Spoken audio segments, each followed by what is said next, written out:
tubahaye ikaze mu kiganiro noza imyandikire mugezwaho n'inteko y'umuco.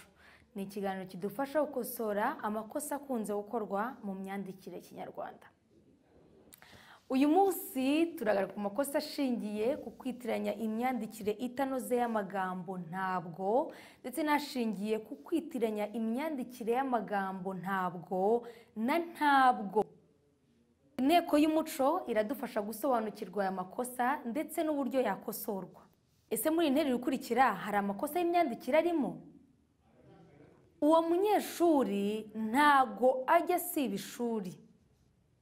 Yego, iyi nteruro utanze igira iti uwo munyeshuri ntago ajya asiba ishuri, iragaragaramo amakosa y'imyandikire ashingiye ku gukoresha ijambo ntago mu mwanya w'ijambo ntabwo. Iyi myandikire kandi iragaragaza ko ubyandika ari nako avuga.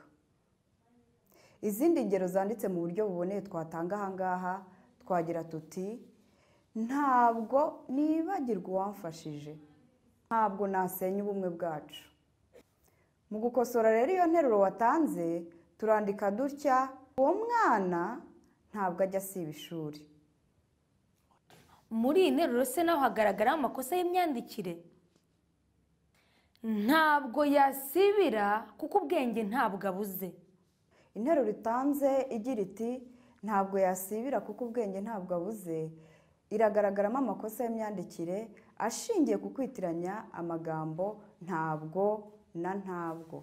Ijambo ntabwo ryandikwa nta ifatanye na bwo iyo bwo itibutse icyavuzwe, bivuze ko nta kirenguriraho mu byandikwa. Naho nta na bwo byandikwa bitandukanye iyo bwo hari icyo yibutsa mu byavuzwe. Aha twafata ingero: ubwoba bw'uko yapfa ntabwo mfite. Iyo bwo irasimbura ubwoba, bityo irandikwa itandukanye na nta. Urugero rwa kabiri: bwa buki ntabwo yamuhaye. Iyo bwo irasimbura ubuki, bityo irandikwa itandukanye na nta. Mu gukosora imyandikire y'interuro watanze rero turandika dutya ntabwo yasibira kuko ubwenge ntabwo abuze. Murakoze ku bisobanuro muduhaye. Turabashimiye namwe mwakuri iki kiganiro. Uwafite ikibazo ku myandikire y'ikinyarwanda yacyoreza inteko y'umuco akoresheje imbuga nkoranyambaga zayo.